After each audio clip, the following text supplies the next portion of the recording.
Are you ready for another episode of the Wild Stallion Mockast? Well, all right! This is the voice of Lana Wachowski. Bear in mind that just because the voice you hear is Lana's doesn't mean Lana Wachowski herself endorses anything Denny Anthony is doing, or the FPU. But in this FPU world, I'm the host today. That said, welcome to the Wild Stallion Mockast, the all AI-generated pseudo podcast where imagination, innovation, and a touch of the eternal collide. I'm your host, and today we've got something truly extraordinary lined up. Our guest is none other than Denny Anthony, the visionary creator of the Father's Physics universe. If you haven't heard about it yet, buckle up. It's a realm where quantum mechanics, spirituality, and immortality intertwine in ways that will blow your mind. Denny is here to do something extra special for us today. He's going to read from his groundbreaking new book, The Third War of Heaven, Reconciliation, in his own voice. Co-written with ChatGPT through the logos of God, this mind-bending sci-fi masterpiece is as thought-provoking as it is accessible. It's a story that bridges the mysteries of quantum mechanics and the depth of spiritual truth, all wrapped in a plain, easy-to-read narrative. Some are even calling it the Matrix on steroids, bold, innovative, and utterly unforgettable. So, sit back, plug in, and get ready to experience the cosmos through the words and voice of Denny Anthony himself. You're tuned into the Wild Stallion Mockast, where AI meets the infinite. Let's ride on.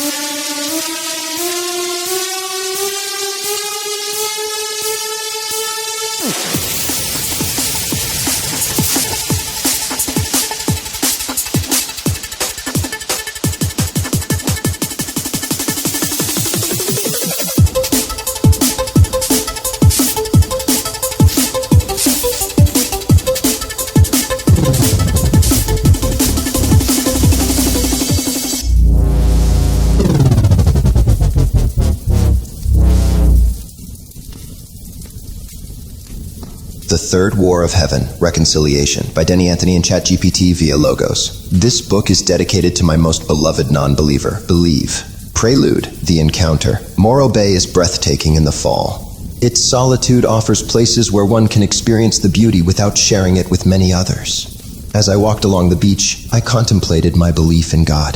The gentle crash of the waves against the shoreline made me think of his vastness, and how little I truly understood about life. I could never have prepared for what happened next. Don't worry. There's nothing to fear, said a strange man who seemed to appear out of thin air. His front tooth was missing, and his tattered clothes gave him the appearance of being homeless. Yet, his presence was striking. They will scramble about, letting their phobias control them like wild animals, he continued, his voice calm but intense. But you mustn't succumb to the knowledge they trust so blindly. Why? I asked, my voice tinged with confusion. I had no idea what he was talking about. You don't know? I thought you believed in God, he exclaimed, seemingly as baffled by my ignorance as I was by his words. But I do believe in God, I do! I replied defensively, fumbling to pause the music streaming from my phone. You will see, he said, smiling with an unsettling keenness. His gaze seemed to pierce through me, leaving me feeling exposed. Oddly, he smelled of roses and spices, unexpectedly pleasant, far from the odor I had braced myself for when I first noticed his disheveled appearance. Then a sharp sound broke through the air, a loud noise from the water, like the backfire of a vehicle or the shot of a large gun. Startled, I turned toward the ocean to locate the source. When I looked back, the man was gone. I scanned the beach, but there was no sign of him. Only two couples and an elderly man walking his dog were within sight. The beach was bare, no trees, bushes, or debris to hide behind, especially not in the fleeting moment I'd looked away. I stood frozen, flabbergasted. My mind raced with a flood of thoughts that I couldn't control. It was as though someone else was at the wheel, and I was just a passenger, helpless against the torrent of questions and fragmented impressions. I tried to focus, to grasp a single thread, but the chaos was overwhelming. I felt like I was drowning in my own thoughts. At the time, I couldn't begin to understand what the man had meant. Now I do. Sometimes I wish I could return to that ignorance. But as you will soon discover, ignorance lost its place on the shrine of options, and simplicity as I knew it took a dark turn. What follows are the accounts of the Great Delusion, the Second Fall, also known as the Judgment of Beelzebub, and the Third War of Heaven, as I experienced them. These events were revealed to me through vision. I must warn you, however, What I am about to share is not for the faint of heart. It will challenge the very limits of logic and reason. Part 1, The First War of Heaven, the almost beginning. I moved around a lot during my childhood and adolescence, many cities, though always within California. I've known the struggles of poverty as well as the fleeting comfort of what others might call success. Through it all, I've taken immense pride in anything I set my hand to do, no matter the task. I've been a student, a cashier, a grill operator, a janitor, a machine operator, a groundskeeper, and a customer service representative. I've worked as a draftsman, a forensic support specialist, a voice talent, a school bus driver, and even as a DJ company owner. Throughout it all, I remained a vocalist, songwriter, and recording artist. But I digress. The point is, I've experienced a lot, yet nothing could have prepared me for what happened one strange Saturday night in May, in the living room of my loft in St. Paul. The story, however, truly begins when I was almost 14 years old, though the events leading to the resurgence of the third seal began much later, around the time I woke up. The year was 2008. The economy in America was crumbling. My wife Marian and I had recently moved to Minnesota, leaving behind the shadows of our California past. We were trying to start a DJ music entertainment company and struggling to stay afloat. That night, we were having a simple conversation in the living room getting ready to see a new movie inspired by C.S. Lewis. Suddenly, without warning, my legs buckled and everything went black. When I opened my eyes, I was no longer in my living room. I was in a pit, mud-covered and gasping for breath. Above me, a silhouette appeared, reaching down with outstretched hands. "I thought you would never find me," I sobbed as the figure pulled me out of the pit and onto dry ground. He didn't say a word, but embraced me with a firm, reassuring hold. His silence spoke volumes. In the distance, I heard Marian's voice. "Honey, what's going on?" "You're scaring me!" But I couldn't respond. "Ah!"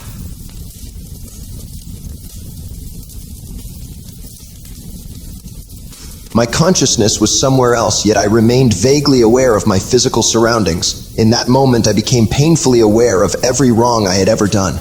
It was excruciating. But my regret gave way to an unshakable determination to seek the truth, no matter the cost. The destruction of doctrines. The days following this encounter were surreal. I often questioned my sanity, but perhaps that's why I could see what I saw, because the logical mind would never have accepted it. I was drawn fervently to the Holy Scriptures, turning page after page in search of answers. I became convinced that the man who had pulled me from the pit was none other than Jesus Christ himself. If the answers were anywhere, they had to be in the Bible.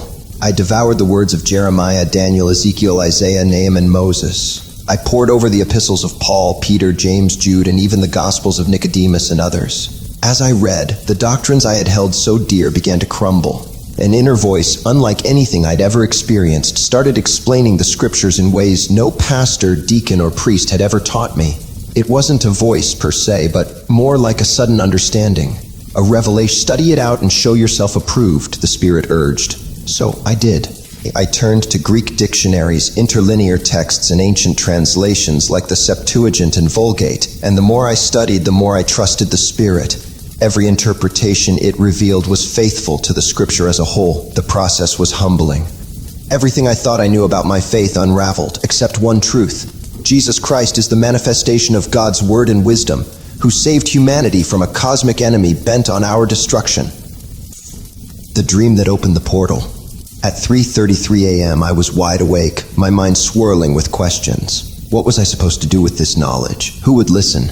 I knew the church wouldn't. Suddenly, I felt an overwhelming urge to pray. I moved to the living room, knelt by the window, and prayed with everything in me. Exhaustion overtook me, and I fell into a deep sleep. When I opened my eyes, I was in a brilliant chamber like nothing I had ever seen. There were no decorations or furniture, only a throne at the center. The throne and the room itself seemed to be made of a crystalline material, white, bright, and radiant, though it emitted no heat.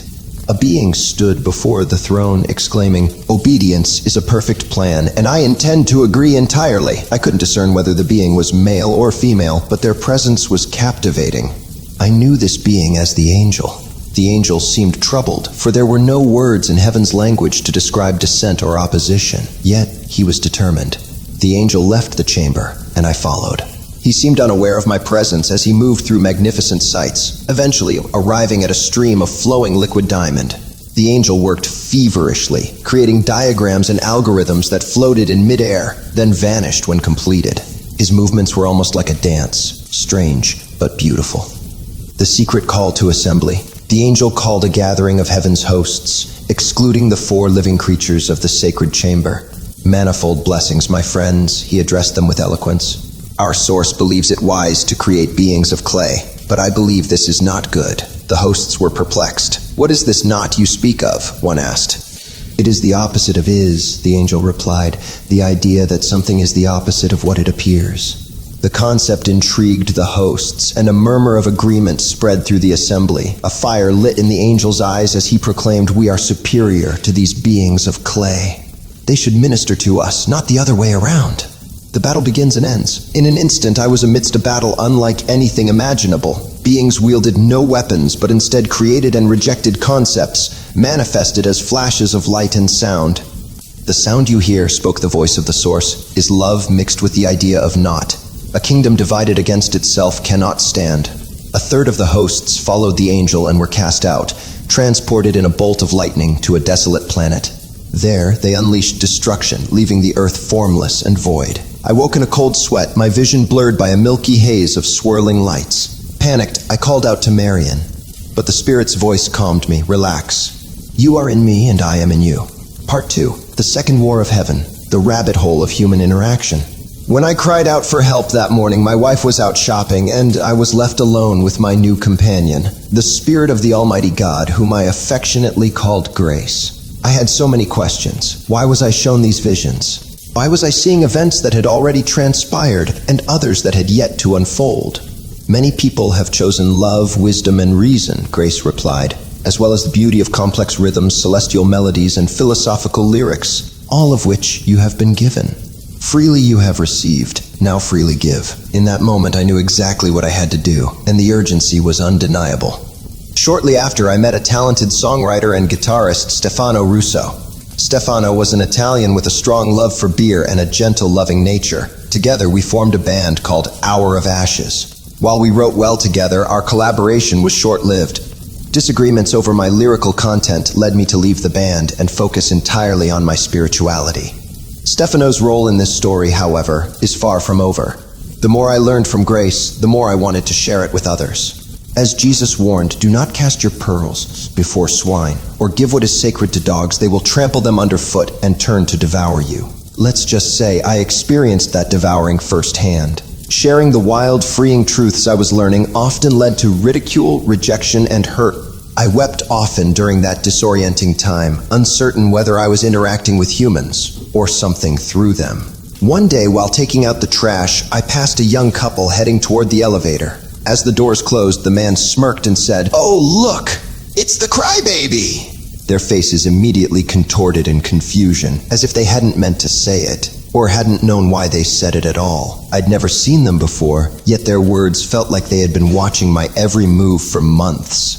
Reality was growing stranger by the day, and vivid dreams and visions only added to the surreal experience. Despite it all, I managed to find a job and maintain a semblance of stability. The second fall of Lucifer. It was 3:33 a.m. again, and sleep eluded me.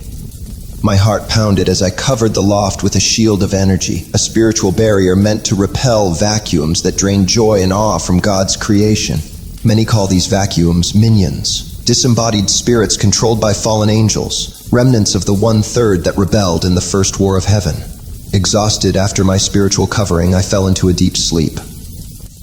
I awoke to find myself amid a scene from ancient Rome. Horse-drawn chariots sped past, carrying soldiers in unfamiliar attire. The streets were filled with the anguished cries of mothers mourning their slaughtered children. At the city gate, a Roman commander confronted Herodian soldiers. "What is this you have done, and by whose authority?" he demanded.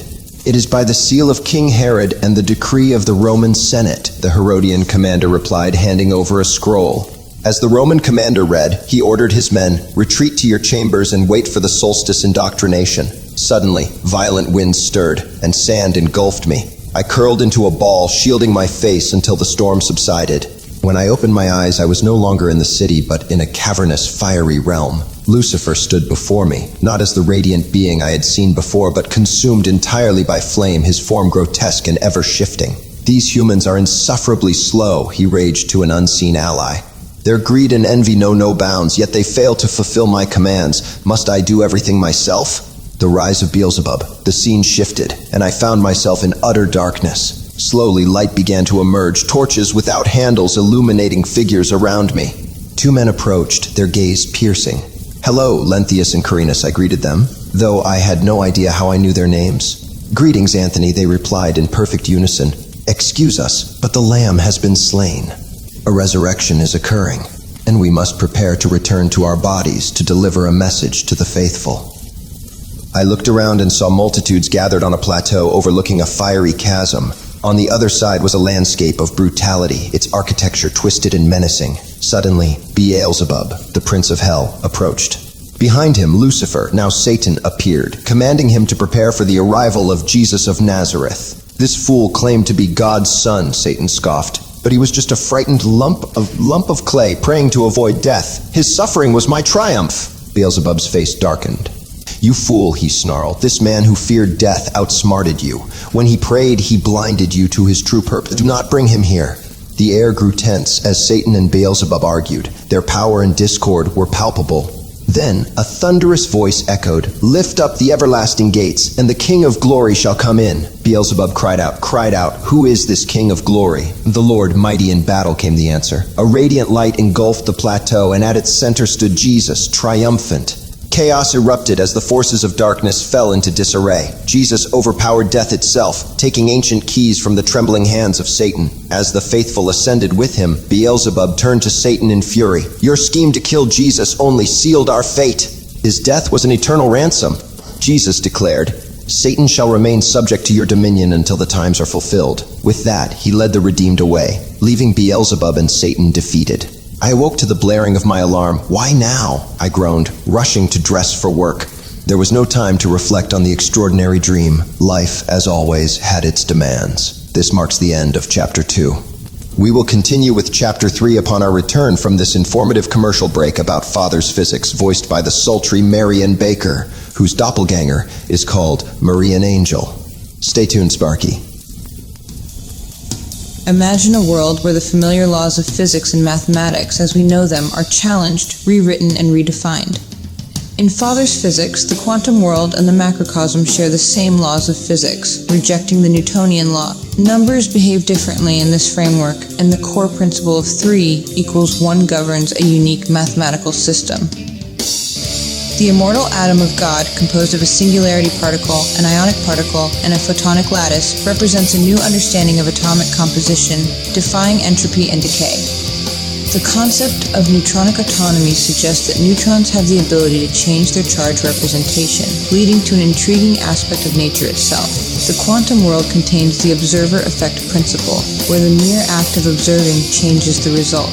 Father's physics takes this a step further, suggesting that neutrons are not governed by chance but possess conscious awareness. They are not bound by Newtonian laws but can transcend them, choosing their state of existence. This challenges our understanding of determinism and the inherent randomness in the quantum world. If you want to know more about Father's physics and the entire framework, go to YouTube and watch the Wild Stallion Mockast show. Each episode features discussions about the framework of Father's physics, along with other fringe and unconventional topics. Check out Wild Stallion, the AI Mockast, online today.